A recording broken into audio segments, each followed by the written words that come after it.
Welcome all delegates, welcome all participants.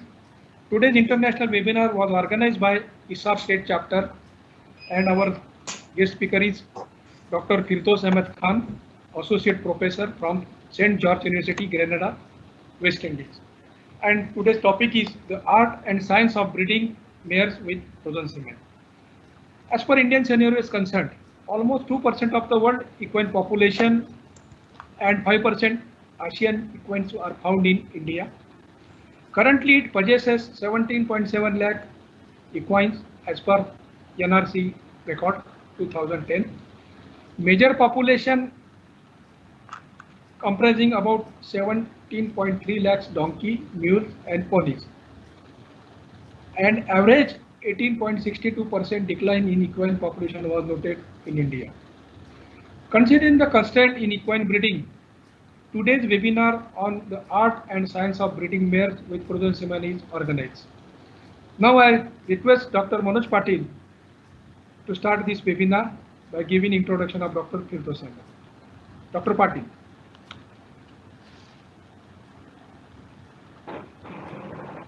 Thank you, sir.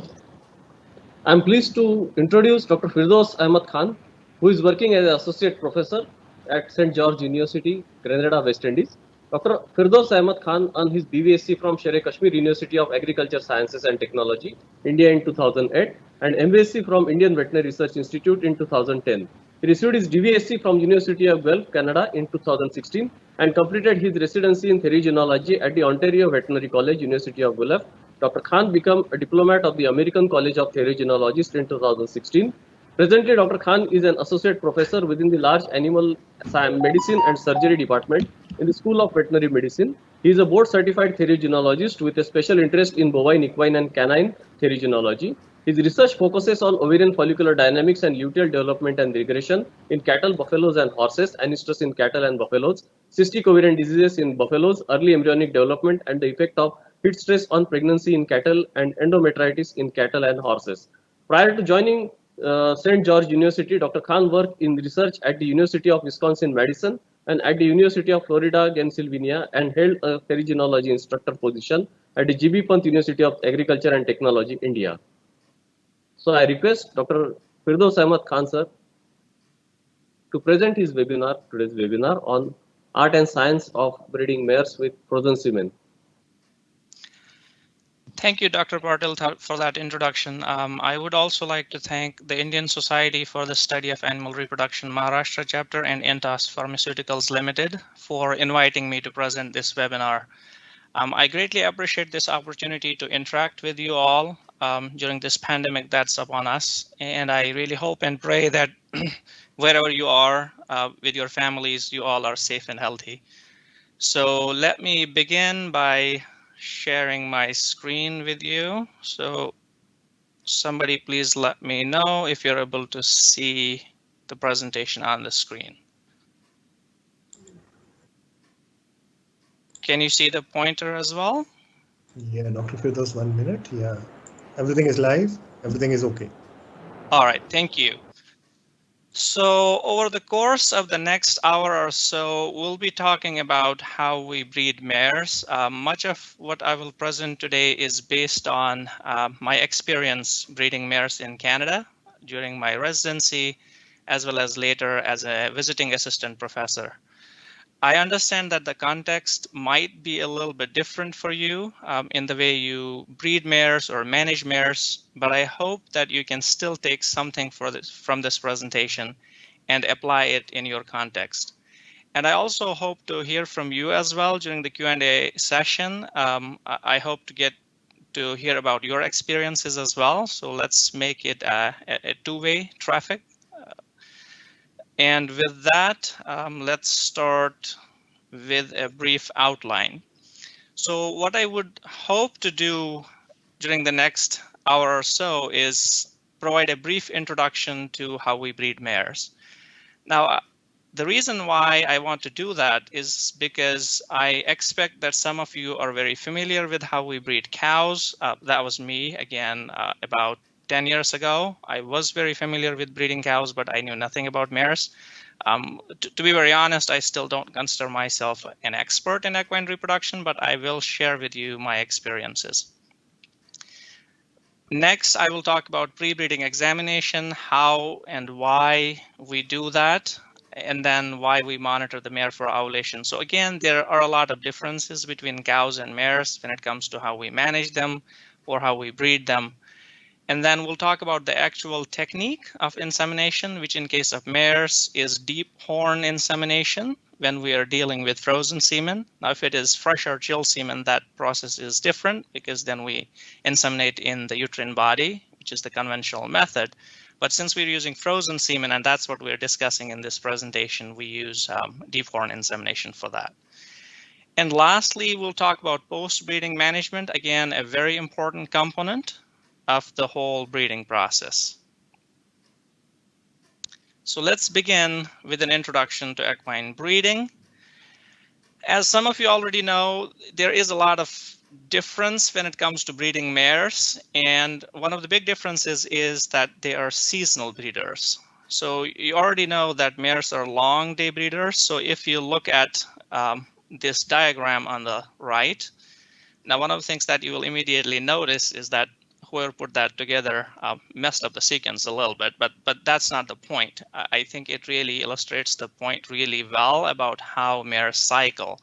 So if you look at this winter period, mares are anovulatory because those are short days, so they don't cycle.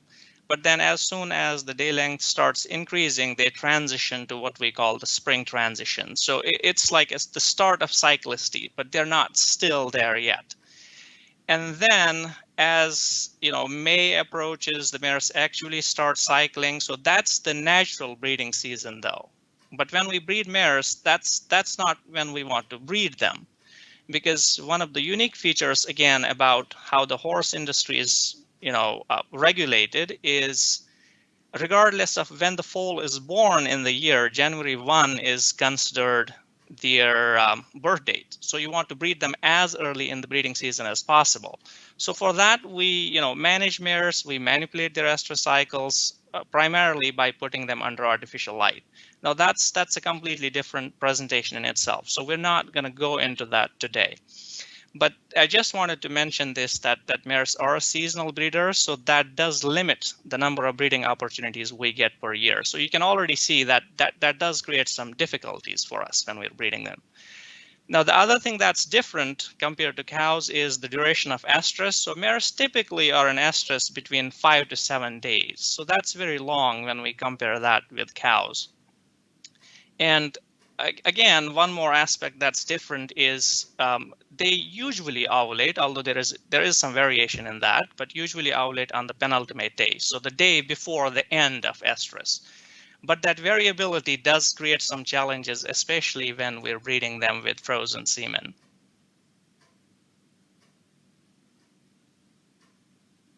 Now, the other things that are different are that when we breed mares, typically they are either in that middle age range or old age. Now some of you might wonder, well, why do we breed old mares? But the answer to that is we don't really have a choice. I mean, mares initially have to, go through their career. So whether it is racing or show jumping or whatever career that is, they initially have to sort of prove themselves before they have the luxury of breeding. So that's again different from cows. So by the time they get into the breeding shed, it's already, they're at the 9-year age or past that. So that's like the middle age to the older age. So that in that age range, they're already susceptible to a lot of problems, including persistent breeding-induced endometritis. The other thing that's different is about the reproductive anatomy. Now, I just have a couple of pictures here on the right. So this picture here is a picture of the cervix of a mare. So if you look at the cervix very closely, there are longitudinal folds in that. And those longitudinal folds communicate with the longitudinal folds in the uterus. So there is no fibrous cartilaginous rings, as you see on the right here for a cow cervix. So when you're palpating cows transrectally, you can easily hold the cervix. You can feel those fibrous rings, and you can manipulate it. So that's why when we're breeding cows, we can actually hold the cervix, we can pass the AI gun, so to say that we use a rectovaginal method of insemination. But that's not the case in mares, because when they're in estrus, these folds pretty much melt away and we can't feel them. So the process of insemination is different. And that is because their anatomy is different. Now, there are also a lot of other differences that we'll talk about. The other thing that's different is the safety aspect. Now, I often tell my students, if you get kicked by a cow, you might get injured. But if you get kicked by a horse, that might terminate your career or your life, right? So we have to be extremely careful when breeding mares because there are a lot of safety issues. And it's not just about us. It's about the mares as well, because they are more susceptible to rectal tears. So we have to be very careful when we are breeding them, when we are palpating them. We have to sort of use, extra precautions when we are breeding mares. And other factors. So by that, what I mean is, there's a lot of variation in, again, the semen dose that we get when we are breeding mares, and a lot of other factors. So we'll talk about those as we go through this presentation. Now let's start with the pre-breeding exam. And I think this is actually a very important part of the whole process because this includes a lot of money and a lot of time. So before you throw money at a mare, you want to make sure that it's actually fit for breeding. And once it conceives, that it can carry that foal to term. Because a lot of mares might actually conceive, but then they will lose those pregnancies, especially those older mares. So before you throw all that money and time at them, you want to make sure that they are fit for breeding. So what's included in that pre-breeding exam? So typically, we want to identify the mare because in the end, it is a legal document that you're going to sign. So to say, the breeding soundness exam form that you're going to sign. So make sure that when a mare is presented to you, identify it, whether that's by a lip tattoo or a brand, or it has a microchip or a name. So whatever that is, make sure you record that on the form. And any other kind of identification marks that it has so that you can identify it uniquely can be also put on that form. And then the signalment, the age, the breed, so everything should be noted. Now, next, you want to ask about the history, so both general and reproductive. And this is important because, when we're talking about history, it's important to know what that mare is used for. I mean, is it a mare that has recently come off a racing track, let's say? So it could be under the influence of drugs that would influence its reproduction. Now, let's say if a mare has been put on Regumate recently, I mean, that would affect its reproduction for sure. Or if it has been, under the effect of any GnRH analogs or anything like that. So we need to make sure we ask about that, and also asking about any medical history in the recent past, because anything in the medical history, if it is very recent, it might have a direct bearing on the reproduction. Even if it has been, in the past, it still can have an effect. And then the reproductive history, and by that what I mean is asking if the mare has been bred before. If she has been bred before, then what kind of system was used? Was she bred with fresh semen, frozen semen, chilled semen? And how many attempts did it actually take to get her pregnant? And then asking about her, pregnancy history. How did the pregnancy go? How did the foaling go? Because that would give you some indication about how fertile that mare can be expected to be. And then regardless of whether the mare is presented for breeding or anything else, a general clinical examination is very important to ensure that the mare is healthy before you breed her. So at least a TPR, and then making sure that the mare doesn't have any defects that might be hurtable. So that's important to exclude.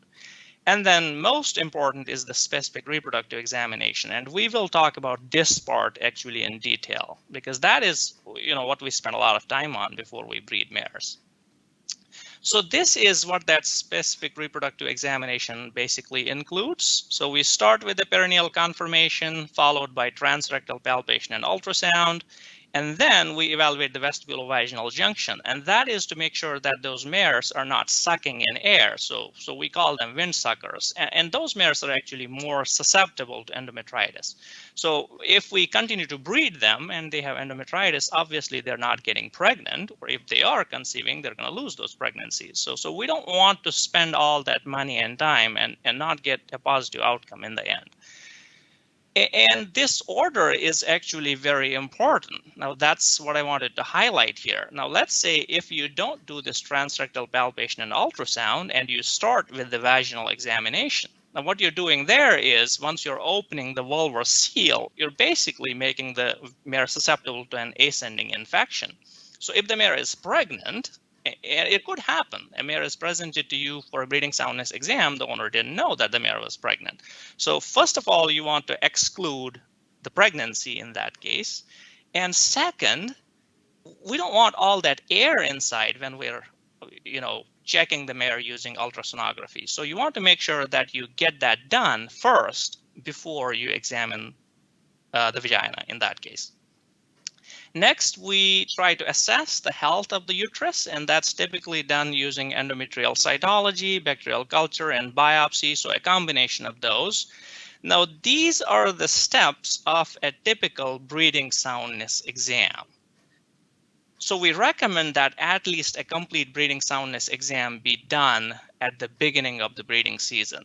Now, at every breeding after that, you would still want to do transrectal palpation and ultrasound, or at least, vaginoscopy, endometrial cytology, and culture. You might not do biopsy every time, but at least you want to still make sure that the uterus is free of endometrites when you're breeding those mares.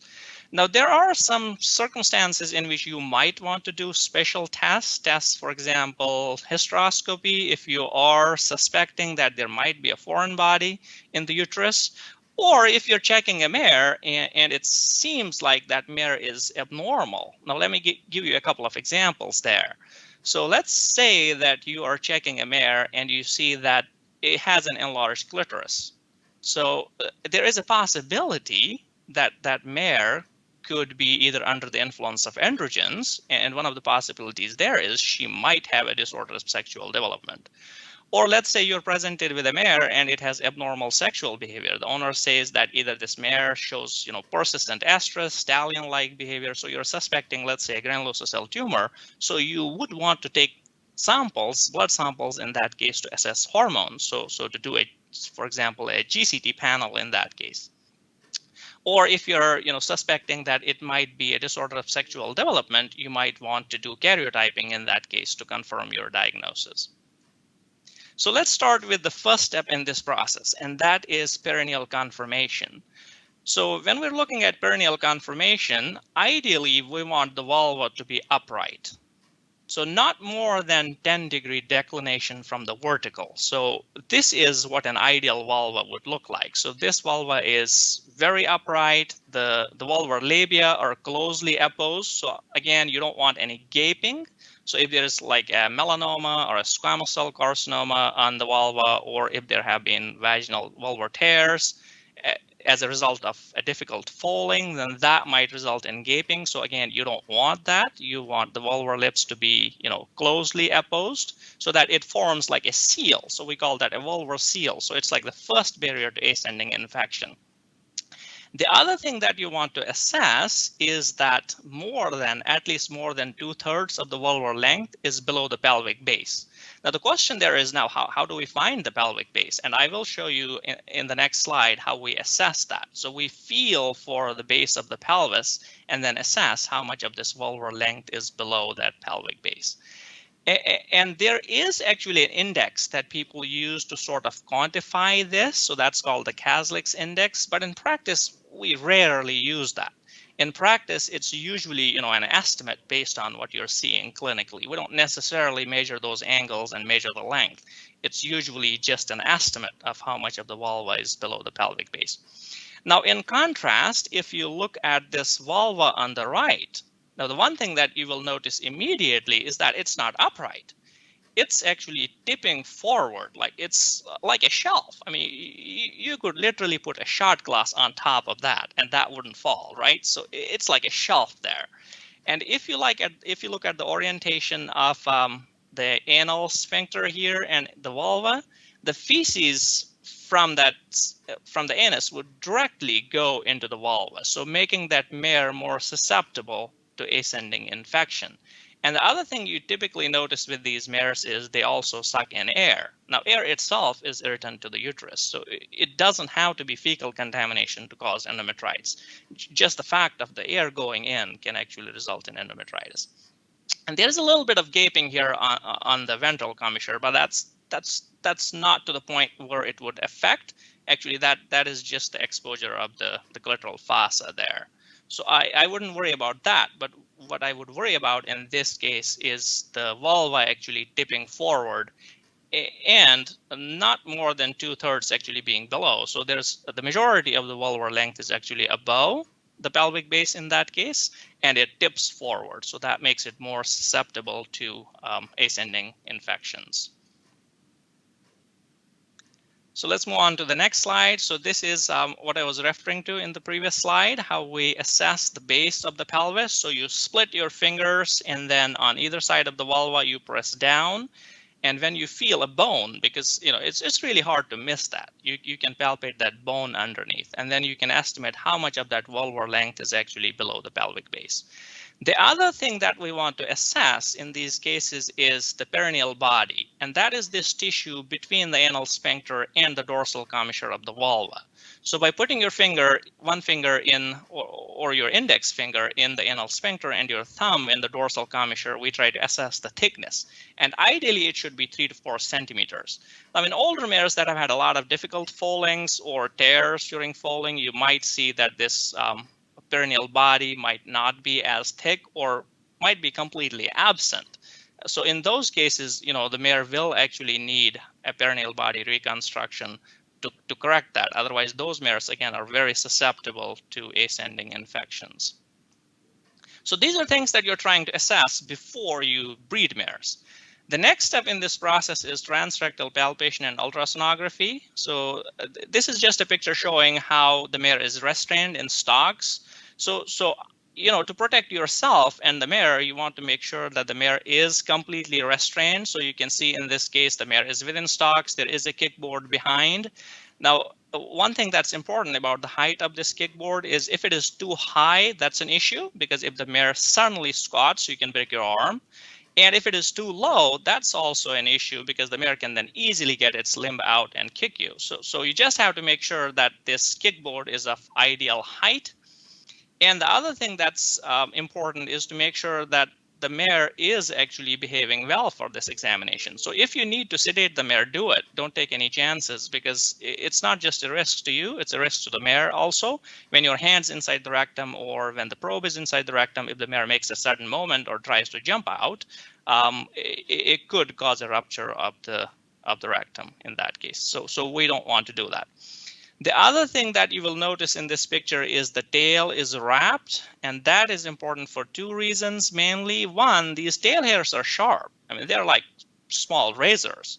So while you're palpating, you don't want to take the tail hair in with you and cause any laceration. And second, you don't want to contaminate the area once you have cleaned it later. We'll do vaginal examinations. I will mention before that we'll have to clean this area. So again, once it's cleaned, you don't want to contaminate it.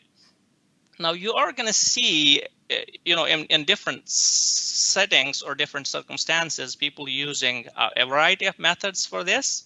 For example, some people will use a rectal sleeve on this. Some might use wet wrap. Some might use gauze. So whatever system you're using, it's just to make sure that the tail stays out of the way and is wrapped. Now, the other difference that you might see is how people tie this tail. So some people will actually tie it to the stocks themselves, and we prefer to actually tie it to the mare herself, because if the mare decides to take off, she takes off with her tail intact, right? So that's the reasoning behind that. So having made sure that all of those things are taken care of, we will assess the cervix, the uterus, and the ovaries, basically during that exam. Now, again, a difference in reproductive anatomy here. As I mentioned before, the cervix is not fibrous, so you're not going to be able to feel the cervix, especially if the mare is in estrus. It just kind of melts away, or you might feel it like a bump on the floor of the pelvis. So we don't usually use, or we don't use it as a landmark for palpation in mares. What we use as a landmark for palpation in mares is this leading edge of the uterine body, or the bifurcation. So that's where we sort of cup our hands, or we, wrap our hands around that, and then we follow all the way up one horn, and then all the way up the other horn, and then back to the body. So what we're doing there is we're trying to assess the cervix, the uterus. So when we're assessing the uterus, it's about assessing, the uterine tone, the consistency, and the uterine contents, and the size of the uterus, right? And then on the ovaries in a mare, you can palpate follicles because they are pretty big, usually fit your whole hand when they're of the preovulatory size. But we can't palpate the corpora lutea or the corpus luteum because the ovulations happen inside the ovulation fossa. So basically, when we're palpating mare ovaries, we're palpating them for follicles and we're palpating them for the ovulation fossa. Now, I will mention something here. It's important to be able to feel that ovulation fossa, because if you're not feeling that, one of the reasons might be that the whole ovary is rounded and is big, and that might be one of the early indications that that mare might have a granulosa cell tumor or some kind of other tumor. There are other tumor types as well, like teratomas. So let's move on to the next slide. So these are, some of the tips for success that I would like to mention based on my experiences breeding mares or working with mares. One of the things that is extremely helpful is if you follow a consistent method. So what do I mean by that?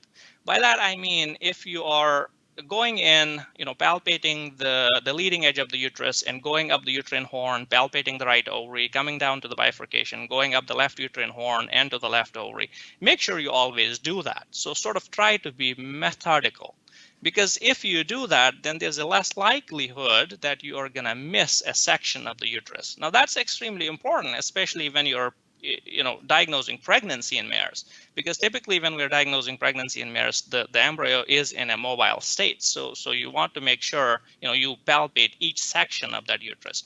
Now, for breeding purposes, it is still important, especially when you're doing ultrasound, to make sure that you have checked the whole uterus, because if you miss a section that has, let's say, endometrial cysts, that might create problems, and I will mention that very shortly.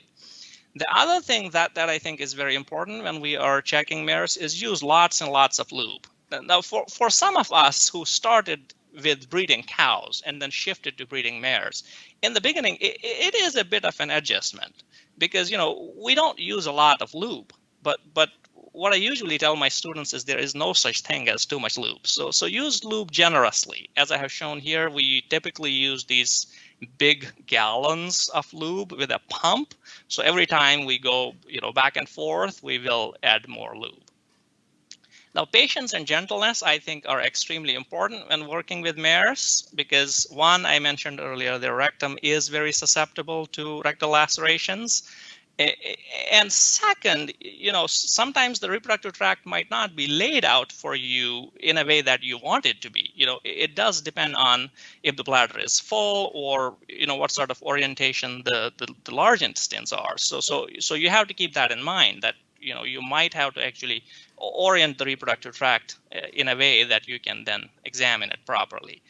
And if you see any endometrial cysts during your pre-breeding exam, and I will really emphasize this, if you see any endometrial cysts, please make sure that you make a note of them.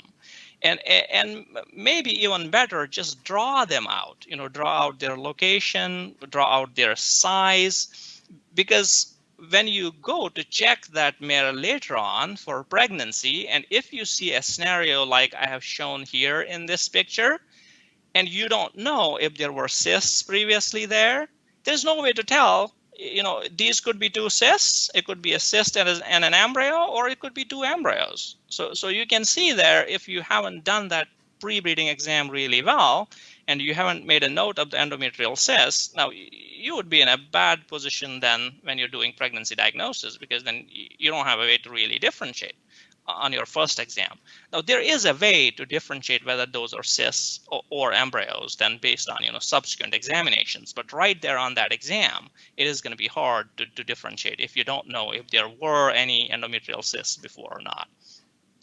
Now, this is something I have mentioned before, conduct the transrectal exam before the vaginal exam, and that's for two reasons. One, try to exclude the mare as pregnant. If she's pregnant, then you don't want to do anything with her. We don't want to open that vulvar seal and make her susceptible to ascending contamination and infection. So that's important. And second, we don't want all that air in when we're doing our transrectal examination. And lastly, I think this can't be overemphasized. Safety is extremely important. So it's not just about your safety, it is about the safety of the mare as well. So make sure that you protect yourself and your breeding mares. And I often tell my students, it is fascinating, but it's probably not worth dying for. So the next step in this process is evaluation of the vestibulovaginal junction. And for that, what we do is we part the vulvar lips. And for this examination, we have to keep our eyes and our ears open because one, when we're looking at it, what we ideally want to see is this closed curtain in front of us. So the vestibulovaginal junction competent, we can't see the cranial vagina in this case, So this looks very competent. And second, in this type of mare, you will not hear any air rushing in. Now, in contrast, this mare on the right, as soon as you part those vulvar lips, you see that there's a big gap. So the vestibulovaginal junction in this case is not competent, and you would hear air rushing in this case. And if you have a flashlight, you would be able to see the cervix and the cranial vagina in this case when you're looking at this. So ideally, you want it to look like this, but you might have mares that will look like the picture on the right. The next step in the process is the vaginal exam, and for this we use a vaginoscope followed by a manual examination. Now there are different types of vaginoscopes that we use. The one shown in the picture here is a disposable vaginoscope or a vaginal speculum. So basically you put that in, and it's important the direction that we use. So usually at an angle of 45 degrees up. So you want to go up and over that vestibulovaginal junction and through the cranial vagina. You don't want to, go horizontally and put it in, let's say, the urethral opening, because that would make the mare extremely uncomfortable, and you don't want to go there, right? So that's important, the direction that we use for this. And before we actually do this, we have to make sure that the perineum is clean. Now, I will mention later how we do that, but at this point, what I will say is we're not generally able to make the perineum sterile. But let's try to minimize the contamination as far as possible. So when a student asks me, how clean should it be? And my answer usually is, it should be clean enough that you can eat your breakfast off it or an Oreo cookie off it. So there is this infamous Oreo cookie challenge. We don't do it, but it's just to make a point that it should be clean, and we should try to minimize contamination as far as possible. The other type of speculum that we use is called a Polanski speculum, and I like that mostly for postpartum examinations because you can see the vaginal walls really well with that. So if there are any lacerations, they are a little more obvious than when you're looking through this kind of a disposable speculum. Again, you will notice here the tail is well wrapped and tied to the pole in this case. Now, I did mention earlier that this is not my preferred method. We usually prefer to just wrap it around the mare herself. But there are differences in these stocks as well. So some of these stocks have solid doors in front. That would make it, very difficult to almost impossible for the mare to escape. While as some stocks have just a rope in front of them or a chest bar in front of them. So in those kinds of stocks, it might be easier for the mare to jump over top of that or try to escape. So depending on, what sort of situation you are in, you might use different variations of this. So what are we looking at basically when we're doing this vaginal exam? So we are looking at the cervix. That's one of the things that we look at. So in this cervix shown here, it is, once you look at it through the vaginoscope, this one is edematous. So that's one of the things that you will recognize right as you see it, it's swollen. So that's because of increased estradiol and lower progesterone that we see during estrus. And you also see during estrus, it is pink and moist. Now, compared to that, when it is in diestrus, there is no edema, and it's usually pale and dry. Now, the other thing we look at is the cranial vagina to see if there is any pooling of urine, for example, that's shown in this case here, or sometimes purulent material. And we also take a look at the vaginal wall to make sure there are no vaginal lacerations, because some of these mares we breed very soon after foaling. And that's also one more difference between cows and mares. You know, in cows, we typically wait 40 to 60 days postpartum before we breed them. But in case of mares, you know, they usually start cycling by 7 to 10 days post foaling, and some of them do get bred on foal heat. So we have to make sure that we do a good vaginal examination before we breed them. Now, it's not just the vaginoscopy. We really need to do a manual palpation as well, because there are things that you can easily miss if you're just doing vaginoscopy. When you're palpating it with your hand, you can easily feel if there are any lacerations, or feel the cervix to make sure that there is no cervical tear or cervical laceration. The next step in this process is endometrial cytology and culture. As I mentioned earlier, this is something we do to assess the health of the uterus. And the way we do this, again, is we clean the mare's perineum, you know, the tail is tied, and then using a sterile sleeve, we take this this kind of an endometrial swab. So again, there are different variations of this. The swab I have shown here in this picture is called a Clasian swab. It's a single guarded swab. So if you look at it very closely, this is the swab part, and then outside we have this sheath, and there's a cap. So when we introduce it, it's actually capped. So it is guarded within this sheath. And then the second guard would be, you know, within the palm of your hand. So that's how we handle it. We put it in the palm of our hand, and then we go through the vulva, vestibulovaginal junction, you know, to the cervix, introduce a finger into the cervix, and then guide this swab alongside our finger. And one thing that I will mention here is if you feel that the cervix is not very dilated, which does sometimes happen if you're breeding older maiden mares. So a mare that's very old but has never been bred before, their cervices are often not dilated to the extent in the mares that have been bred previously. So you might need to manipulate that cervix a little bit. And it's easy to do in mares because their cervix is muscular. It's not fibrous. So with a little bit of manipulation, it will dilate, and then you can pass this swab inside. Now, once you're inside the cervix, once we're inside the uterus, the uterine body, what we need to do is we push on this swab so that this cap pops open, and then we roll this swab 3 times in one direction, so to pick up material from the uterus. And then we retract the swab back into the guard and rotate the whole thing to pick up stuff in the cap. And this way, what do we achieve with this? One, we can use the swab for a culture, and we can use whatever material we picked up in this cap for a cytology. So when we're doing cytology, typically we're just putting this material on a slide, staining it. And in this picture, you see what the endometrial cells look like. So they have a nucleus on the side and then the cytoplasm. So this kind of arrangement is called an eccentric nucleus. So they do have this specific or characteristic appearance. So this is the first step. We want to make sure that we have taken the swab from the uterus. So if you see the endometrial cells, then you're confident that yes, you have taken the swab from the uterus.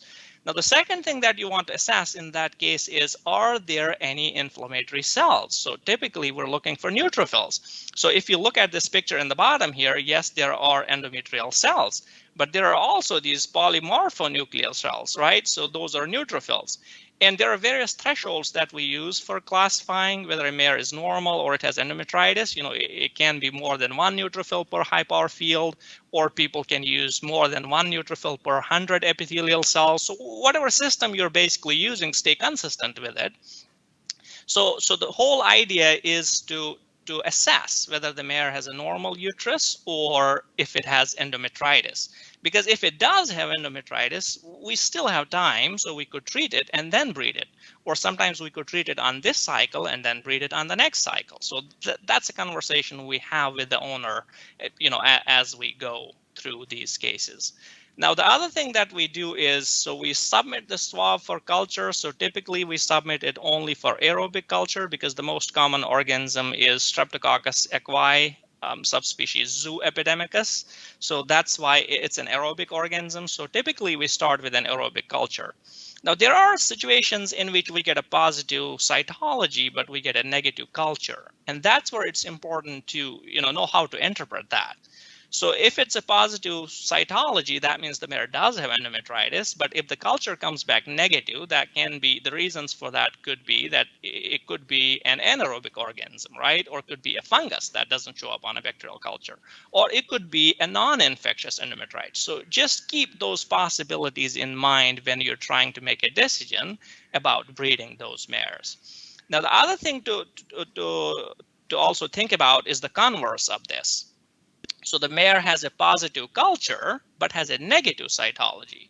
Now, in that case, what's important to keep in mind is that it could be a contamination that happened while you were taking the swab, or while you were transporting it to the lab, or during the culture itself. So just keep those things in mind and not base your diagnosis or your decisions on just one test. So typically we use all of this, in combination to arrive at a diagnosis and make a decision. So moving on from that, the last step in the pre-breeding exam is an endometrial biopsy. So what this does is, and this is what the biopsy instrument looks like. So typically, it is done as we do the cytology. So you go in with this instrument with these jaws closed, and then we pass our finger through the cervix, guide this biopsy instrument into the uterus, and then we take our hand out and we go transrectally and press down gently. And gently is the key term there, because you don't want to take a bite of the whole uterus, because if you take a bite of the whole uterus, then the result is a hole in the uterus, right? So you don't want to do that. So press down gently so that you can take a bite of the endometrium, and then we submit it for histology. So there is a grading system that was developed by Kenny and Doig, and this is a very well-known system. And the advantage with this kind of system is that it gives us a prognosis of that mare carrying a foal to term. So let's say if it's a category 1 mare, then there's a really high chance that that mare will carry a foal to term. Whereas if it's a category 3, then that means there is a very low likelihood that that mare will actually carry a foal to term. So that's where you can decide, do you want to really throw that amount of money at that mare if it is a category 3, because usually this means the mare already has a uterus that has fibrosis, which is irreversible. So you don't want to take a lot of chance with these mares. Ideally, you want the mares to be category 1 or category 2A, or even worst case scenario category 2B, because these ones can be treated and then bred. So this is, the steps I have mentioned so far, that is what a typical breeding soundness exam includes. But as I mentioned earlier, there are circumstances where you want to do spatial tests, and one of them is hysteroscopy. So this case here that I'm showing you was a mare that was presented to us, and when we palpated her, there was a round hard object in her uterus. So we basically did endoscopy and found that there was a marble inside her uterus. So it's a glass marble. Now, for some of that might sound very surprising, to find a glass marble inside the uterus of a horse. A glass marble, I think in Hindi it's called a concha, right? So we play with it, but the reason that the horse owners use it is that they want to keep the mares out of heat. Now, we do know that it doesn't work, but there is still that placebo effect. So a lot of mare owners, will put these glass marbles inside the uteri of their mares when they're trying to keep them out of heat, for example, during a racing event or any other type of event. So what we did was, once we found out that this mare had this marble, we used Buscopan basically to relax the cervix, and then I was able to grab that marble and get it out. So we didn't need to use, a hysteroscopy guided procedure in that case, just for the diagnosis part. We used that, and then I was able to retrieve it basically using my hand when we were able to dilate the cervix using Buscopan directly applied on the cervix itself. So that's what it looked like. Now, that's not really the topic of our discussion today, but I just wanted to, show that example to to make a point that we do need to use hysteroscopy in some cases. Or hormone profiles, again, this is something I have mentioned before. If you're suspecting a mare has a granulosa cell tumor or any other kind of endocrine abnormality, you might want to do these. Or if based on your examination, there is a suspicion that that mare might have a disorder of sexual development, you might want to do karyotyping in that case. So that was the pre-breeding exam. Now, the next part is monitoring the mare for ovulation. And this is, again, a major part of the breeding process in mares, especially when we're breeding them with frozen semen. So some of you might ask, well, why bother with this? You know, why do we want to monitor these mares for ovulation? We don't do that with cows. Now, the reason for that is, you know, even with everything done properly, pregnancy rates per cycle generally vary between 30 to 50%, which means on an average, it takes 2 to 3 breeding attempts. So meaning, you know, 2 to 3 breeding cycles for a mare to get pregnant. And we know from research that the best outcome is obtained when the mares are inseminated within 6 hours of ovulation. Now, if we don't monitor them for ovulation, we're not going to know when they ovulate. So we wouldn't be able to do this insemination within 6 hours of ovulation if we don't monitor them. Now, to compound that problem, you know, in comparison to cows, mares have a long estrus period. So it typically lasts 5 to 7 days. So if we just let them do that on their own without, you know, manipulating anything, then we could be checking the mare for a long time. So we don't want to do that. So in order to avoid that, we use drugs to induce, even though we call it induction of ovulation, but what it really is we're trying to program ovulation within a window. Now, in this graph on the right, you will see that once we give them human chorionic gonadotropin, so one of the drugs that we commonly use for this purpose, about 85% of the mares ovulate within 48 hours. And that's very helpful for us because then we know, we have to just monitor them for that period. We don't have to monitor them for 5 days or 7 days, right? So that saves a lot of time. So especially, you have to think about this. If you're monitoring a mare every 4 to 6 hours, some of those examinations are going to include examinations during the night. So if you love your sleep, mare breeding is maybe not for you, right? Or you will have to think about other alternatives. So when we are monitoring mares, what are we really monitoring? So we're looking at the pre-ovulatory follicle. So initially when the follicle is, let's say getting close to that, post-dominance phase, it is fairly round, it is firm when we feel it transrectally. So it's not still quite there. So at least we want the follicle to be 35 millimeters in diameter when we are giving human chorionic gonadotropin, or if it is a GnRH analog such as deslorelin, then we want it to be at least 30 to 32 millimeters in size, right? And once we give that, then we follow the follicle every 4 to 6 hours. And with time, we see that it changes its shape. So it becomes softer. So when you're, doing your ultrasounds, it looks more like a pear in this case. Or when it gets very close to ovulation, it looks like typically like a teardrop, right? Or some people say a guitar pick. So whatever makes sense to you in this case, I think it does look like a teardrop in this case, right? So we're looking at these changes in the follicle as it gets close to ovulation. And how does this help us? Now, the way we use this information is if the follicle is very firm, it is still round, and you have done your examination, let's say at 8 p.m. in the night. Now, you could make a decision not to maybe scan this mare again at midnight. If it is still firm, there's less likelihood that it is actually going to ovulate within the next 6 hours. Whereas if the follicle looks like this on the right, I wouldn't skip that midnight examination because then there would be no way of knowing when that mare actually ovulated if it did ovulate during the night, right? So that's how we use this information. The other thing that we look at is the change in the uterine edema. Now, what we know is that as mares progress through the estrus period, there's a progressive increase in the uterine edema. So this here is the bladder underneath and the uterus on the top, fairly echogenic. There is, no edema that I can see in this case. So that would be grade 0. Now, if we move on to the next one, there is some edema. So you can see this is a cross section of the uterine horn. So you can see that there is edema actually in this case. So that would be a grade 1. So more prominent edema here, right? You can see the endometrial folds in this case. And then this would be, so this is grade 0, grade 1, grade 2, and grade 3. Now, occasionally you will see mares that have, a higher degree of edema than this, that we call hyperedema. And that can be an indication of endometritis. Excuse me. Now, there are some exceptions to this. So typically we expect that the mare will have a progressive increase in edema and then it will drop before ovulation. Now, you will find some mares in which you won't see any edema coming up.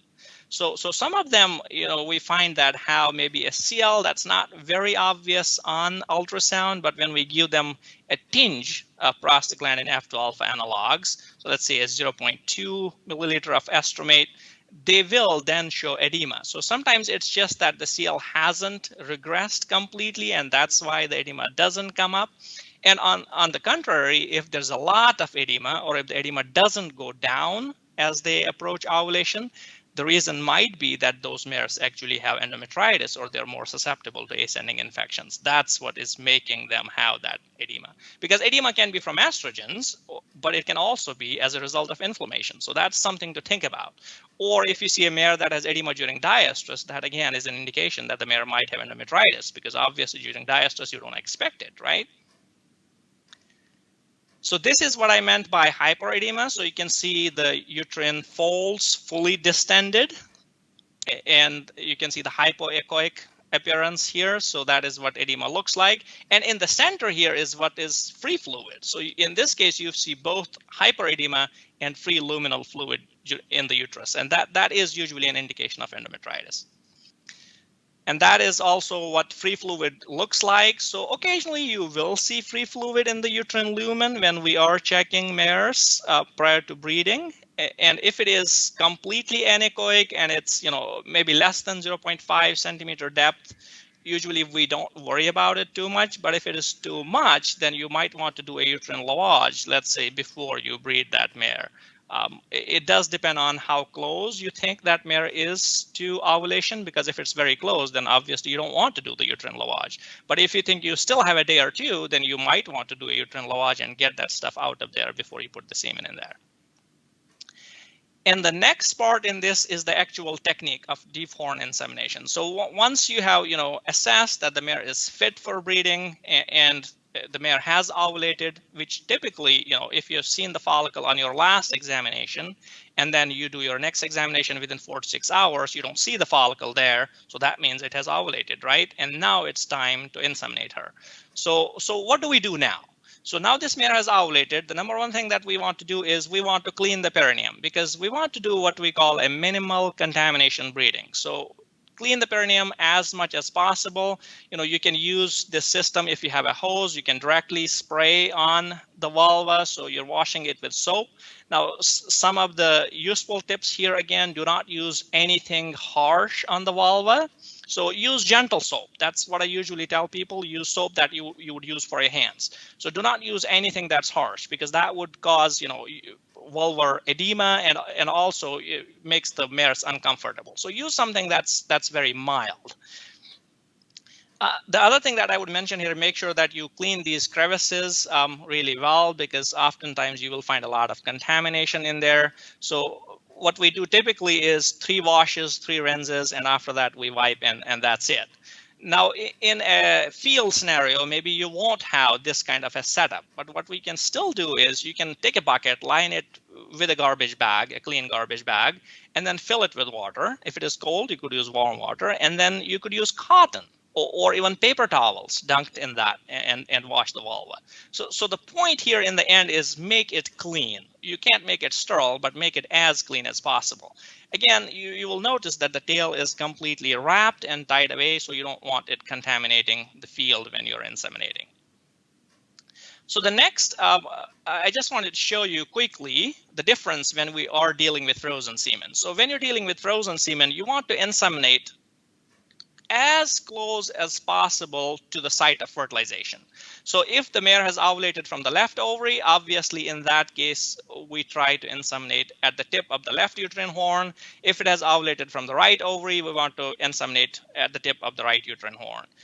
In contrast, if it is fresh semen or chill semen, we can inseminate directly in the uterine body and give it equal chance of going up each uterine horn. Because when we're using fresh semen, we're inseminating before ovulation, so we don't know beforehand which ovary it's going to ovulate from, right?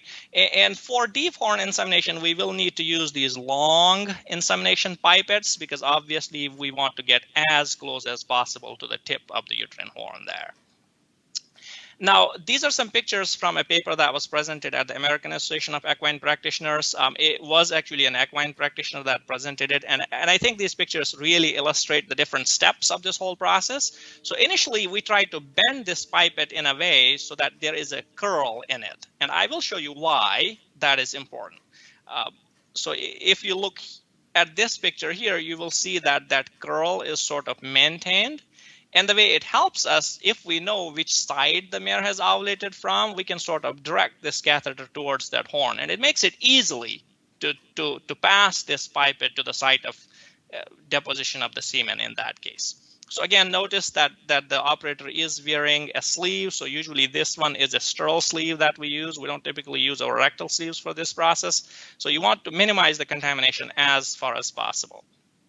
So once you pass that catheter, so you're basically, putting it in your palm, passing it through the vestibulovaginal junction, reaching the cervix, putting your finger into the cervix, and then once you are through the cervix, you guide that pipette in, and then you take that hand out and go transrectally, and then try to guide that pipette all the way up to the tip of the uterine horn. Now, once you have done that, so once you know that you're at the tip of that uterine horn where you need to be, you can either have an assistant hold that, or if you're on your own, you might want to just tie it to the tail. So different sorts of systems that we use.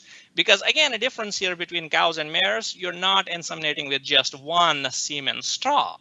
In mares, it could be 3 straws, it could be 12 straws, it could be 16 straws, because that is dependent on the stallion owner, what they ship to you. So it's not like, even the dose is not standard. Now, some of that, you might find that very surprising, but that's what the truth is. So typically, once you have put that, insemination pipette in place, you're putting those straws in one by one using this stylet. So once you put that straw in, you push it with the stylet, deposit that semen, come out. And then you put the next straw in, and then again put the stylet in, deposit it, and then come out. So like that, and you go through the whole dose that you have for insemination there. Now, once you have done that, you will remove the insemination pipette very slowly, making sure that there isn't a lot of air that goes in. And then we typically just take that pipette and put a drop of semen on a slide and look at the post-op progressive motility. Not that you would want to change anything now because you've already inseminated, but that's just to confirm whatever information that those stallion owners send you. When they send the semen, they usually send a report with it. What was the post-op mortality at their end? So you want to just confirm that. And typically it's just 30 to 35% when we look at equine semen. So that's not really high. So we have to make sure that we maximize or optimize the other steps to increase the chances of success in this case. So just when you thought we were done, we're not, because there is still post-breeding management that we need to do in case of mares. Again, something different from cows, right? So the semen has gone in, but mare uterus, every species does actually react to semen because semen is foreign. So the uterus is going to mount an immune response, but mares are more sensitive to it like everything else. So what we want to make sure is that once we have put in the semen, about 4 to 6 hours post that, we want to lavage the uterus. So typically we lavage it either with normal saline or LRS. And what we want to do is, the idea is to get all that dead sperm out and all the inflammatory debris out that's there. Because by 4 to 6 hours, we expect that all the good spermatozoa that were put in, they've already reached the site of fertilization. So whatever is left behind is just, causing more inflammation of the uterus. And we don't want that. We want to resolve that post-breeding endometritis or inflammation as soon as possible. The other thing that helps with that process is oxytocin, because you know that oxytocin causes uterine contractility. So it helps physically remove that inflammatory debris and dead spermatozoa from the uterus. And if the mare needs a Kaslik surgery, and again, it is dependent on your assessment at breeding soundness exam. If it does need that, then you want to do that as well, because if you don't correct those anatomical problems, the mare is going to continuously have or persistently have that inflammation. So the uterus gets irritated, there's ascending infection, and the mare loses pregnancy. So again, if there is a need to do Kaslik surgery, that's the time to do it. Now, one thing that I will mention here is it's very important to make sure you put it down in writing that this Kaslik should be removed before the foaling.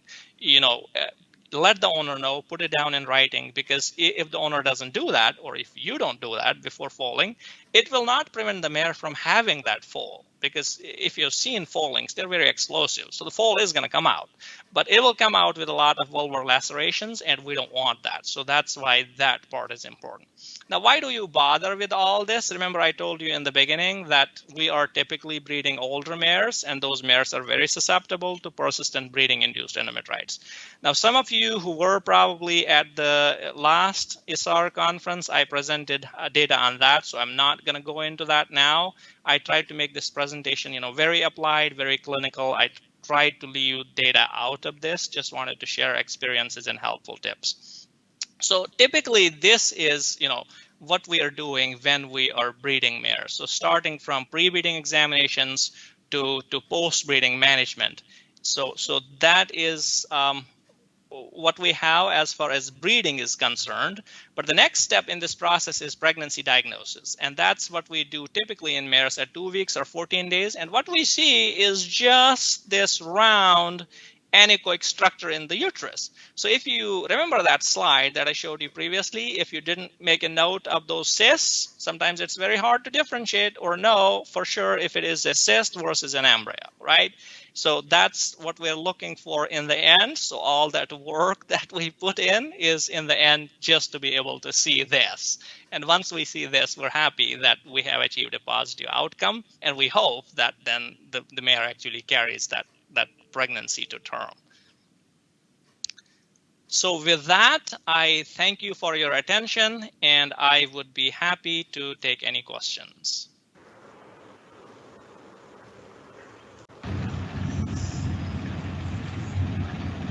Thank you, Dr. Firdous Ahmad Khan, sir, for your nice presentation.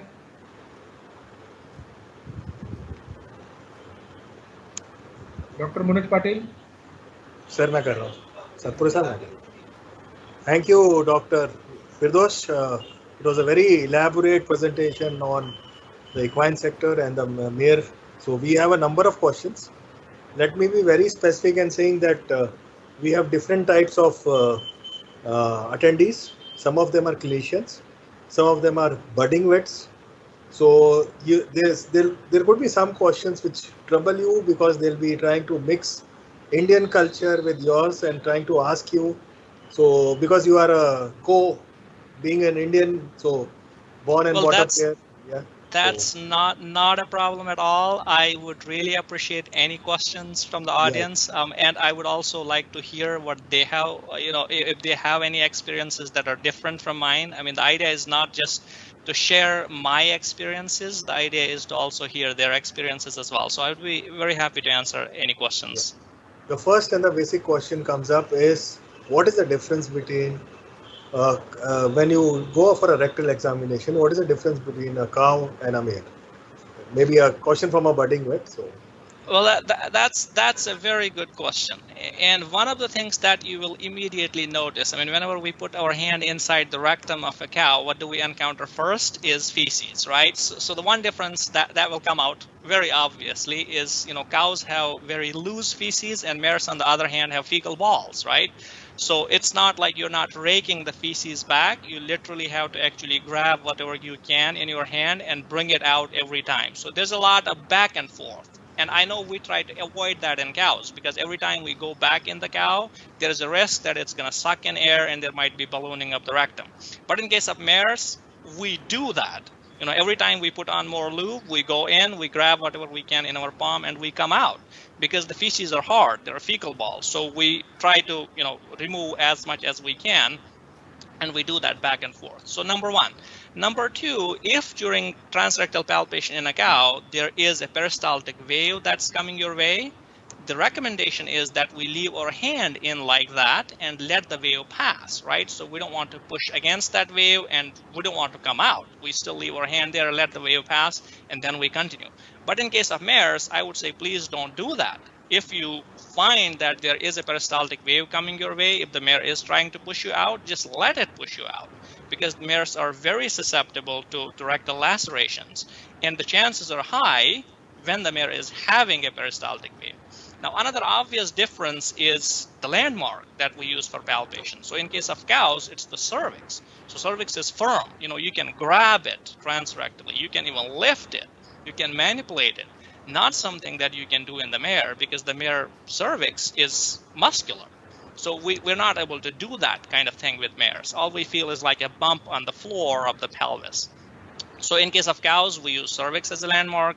In case of mares, we use the leading edge of the uterus, or the uterine bifurcation. The other thing that is obviously different is the actual anatomy. So in case of the cow, the horns are like this. So it's basically the ovaries are caudoventral. Whereas in case of the horse, it's more like a Y or a T. So the ovaries are actually dorsolateral, right? So you just have to keep those anatomical differences in mind when you're palpating mares, because if we don't keep those in mind, then obviously we're not going to be able to find those structures. And as a general rule, I would say whenever you're palpating mares, just be extra cautious. So use lots and lots of lube, be as gentle as you can. Whenever you encounter a peristaltic wave, just come out. I hope that answers the question. Yeah, sure. The next question is, what is the breedable life? What is the total life of equine in West Indies? And what is a breedable life? Well, that's an excellent question. And I think, ideally we would want to breed mares really early in their life. But that's not possible. And that's something I have mentioned before. So typically, mares get into the breeding shed when they're already 5 to 9 years old. So by that time, they already, participated in events. So whether it's racing, show jumping, dressage, whatever it is. And then they come to us. Now, very rarely you have a mare that is purely a brood mare. So in that case, you do get to work with them early. And I have bred mares that are, as old as 19 years, 20 years. So you're basically breeding grannies in that case. But we don't have an option, right? So we do breed mares that are very old. But again, with a lot of breeding management, so we make sure that we do a good pre-breeding management. If there is any endometritis, we treat it before breeding, and even post-breeding management, we make sure that we do a good uterine lavage, follow it up with more lavages if needed, and then try to maintain them so that they can carry a full term. Now, one of the things that you will notice with older mares is that some of them have fibrosis, and then that makes them very susceptible to losing pregnancies. So if it's a very old mare that doesn't have a high chance of carrying a foal to term, you still have an option to get foals from them. So you could collect an oocyte from them, do an intracytoplasmic sperm injection, and then use recipients to actually carry that foal to term. So a short answer to that question, we do breed very old mares. The next question is,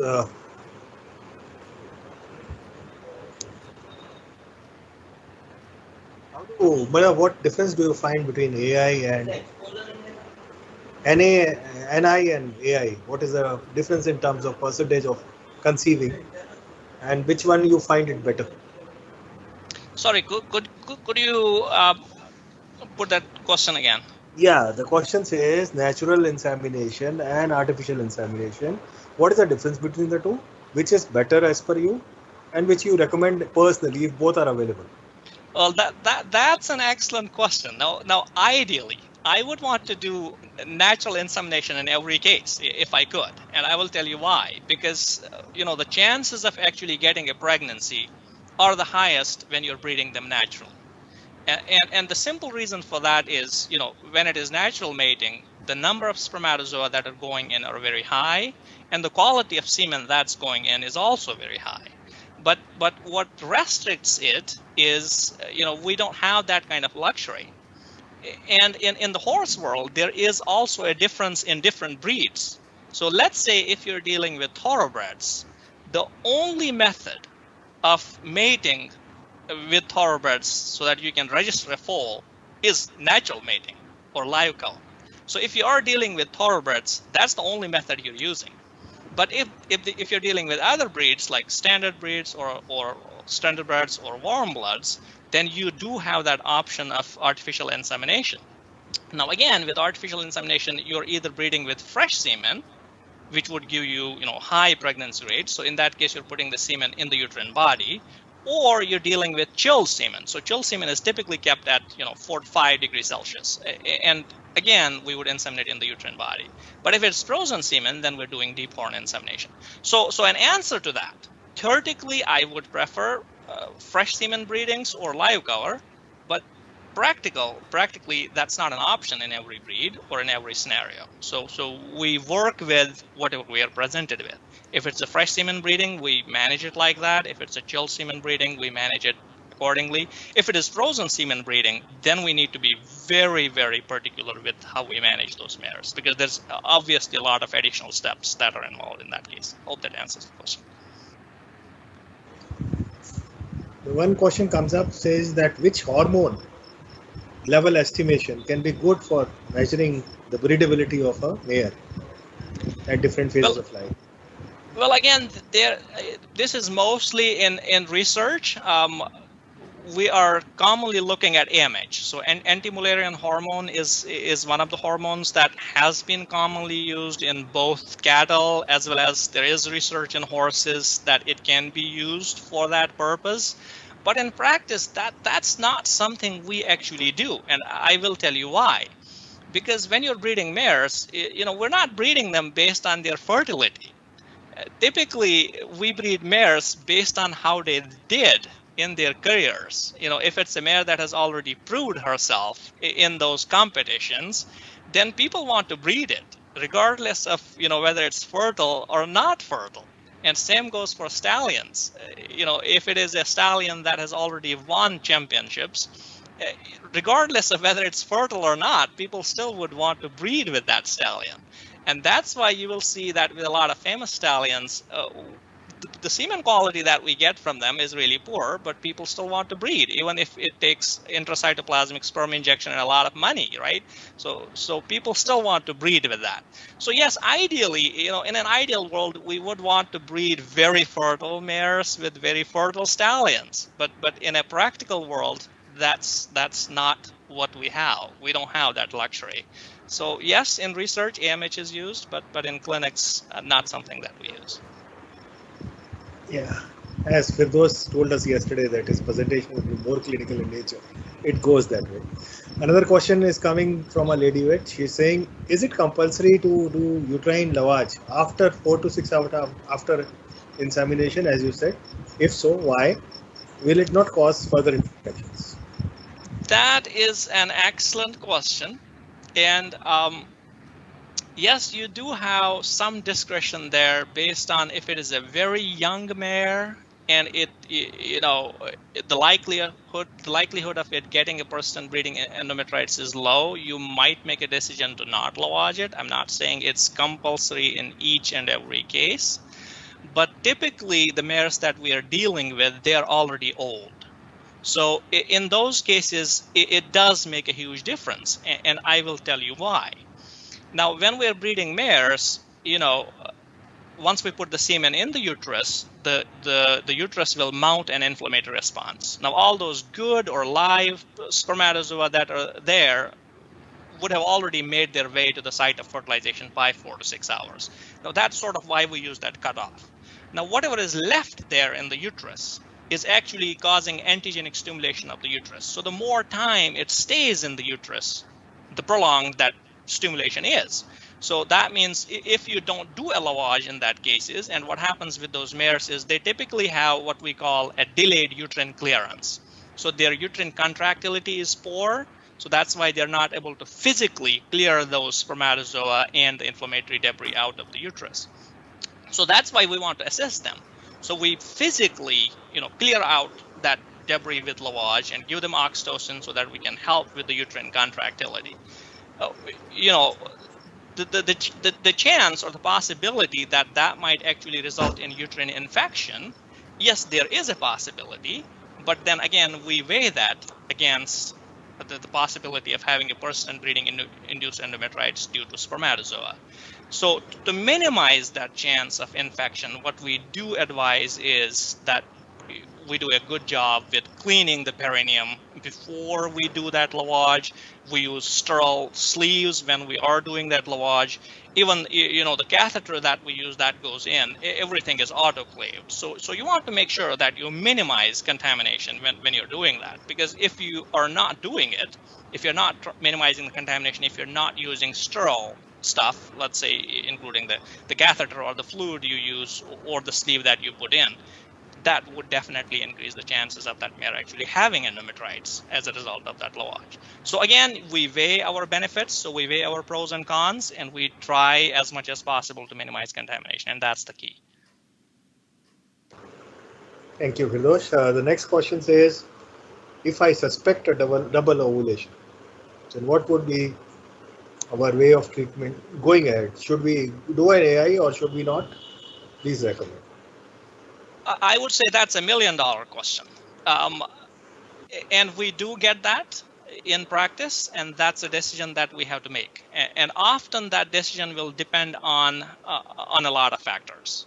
Now, let's say you're getting close to the end of a breeding season, and you find that there's a mare that has double ovulated. So now you have to make a choice. Do we breed that mare or do we not? So since in this case we're getting close to the end of the breeding season, we would breed that mare, because we know that even if we breed this mare and it has a twin pregnancy, we usually do our pregnancy checks early. So at day 14, or even sometimes at day 12, if we already expect that there might be a twin pregnancy. And there is a way of reducing that twin pregnancy to a singleton pregnancy. The easiest method being that we transrectally actually physically reduce that one embryo so that the other embryo goes to term. And the success rate with that is very high. If we do it early in that stage when those embryos are actually migrating across the uterine horns, let's say before day 16, when they fix, there is more than 90%, and studies have shown there's actually greater than 90% probability in that case that that mare will actually carry the other embryo to term. So that for me is a very high likelihood. Now, if you're very early in the season and you see a double ovulation, you could then speak with the owner. So we don't make those decisions just on our own. We have that conversation with the owner, and we mention that if we breed this mare on the cycle, there is a likelihood that she might have a twin pregnancy. And then you would have to go through those extra steps of twin reduction. I mean, not that we don't have success with that, but it does include extra money. Obviously, the mare has to come back again for that.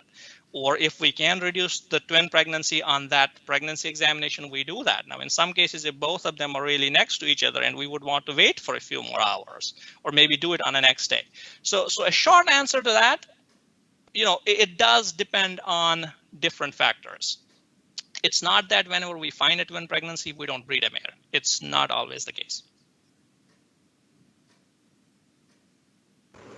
Firdous, we have still many questions, but we'll put one or two before you, and remaining we can put you on mail also, and you can answer them. Because the time is difference, we need to look at your country and our country both. So yeah, I think we have 10 more minutes, right? No, we are okay with that, but still, for us it is the night, and for you is the morning. So you need to also proceed on your things. So. Okay.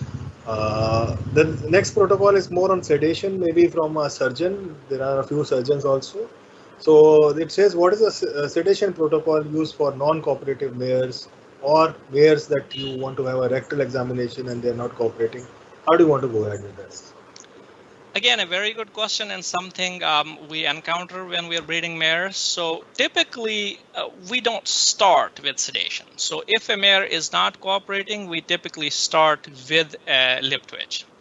So if that doesn't work, then we either use xylazine or ditomidine. Now, my personal favorite is ditomidine, because I have seen mares that were under the influence of xylazine, and once we started palpating, they tried to double barrel or kick us with both the hind limbs. While as ditomidine, on the other hand, I find it more reliable. Now, if it is a very fractious mare, we combine detomidine with butorphanol in that case. So that is typically what we use.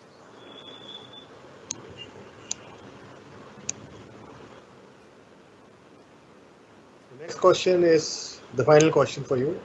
Remaining we'll put on mail to you. What is the volume of semen that you look at if you are doing an AI? And what should be the sperm concentration we should look at? Again, a very good question, and there's a lot of variation on this. Again, the volume, as I mentioned in the presentation, does differ between inseminations. So in some cases, you are inseminating with, and the straws that we inseminate with are typically half ml or half cc straws. So in some cases, it is 2 straws. In some cases, it is 4 straws. In some cases, it is even 16 straws. So when we are doing frozen semen breedings in horses, it is different. So the volumes are different. But, on an average, it is 800 million spermatozoa, total dose, that usually people send to you. Now, again, that for people who are more familiar with bovine breeding, everything is set. That's not the case with equine. It does vary with stallions. So every stallion, basically, they will send you a different number of doses or different number of straws. And sometimes people or the stallion owners will actually adjust that. So if they get a higher pregnancy rate per cycle like let's say this year, and you got 4 straws, next year you might get only 3 straws, because they're trying to maximize the number of doses that they can get. Obviously, in the end, it is about economics, right? So if you got, let's say, if they get a high pregnancy rate with 4 straws this time, next time you might get 3 or even 2. And sometimes the owners will make that choice. So let's say the stallion owner does actually send you 8 straws or 4 straws, and the owner says, no, I want to use only half of that for this cycle. So, it's not always us that make that decision. It's the owners as well. So in case of stallions, there really isn't a standard. But what we would like to see is at least 800 million spermatozoa. Not something that we always get. Thank you, Firdous. I give the dais to Dr. Patil to close the session, and thank Dr. Firdous also for being a part. It's truly been a pleasure. Thank you. Thank you, Dr. We are thankful to the MAFSU authorities who allow us to conduct this webinar. We are thankful to the SR President and Secretary SR of India and the Central Body Committee of SR. We are thankful to INTAS Pharmaceutical Limited and the team of INTAS, as well as we are thankful to all the participants who participated in this webinar. Thank you very much. Thank you, Dr. Firdous and Dr. Bhatia sir. Because of this, it is possible for us to organize this seminar. Thank you. You're most welcome. It was a pleasure. So what was the number of participants that we had in the end? It was just a minute.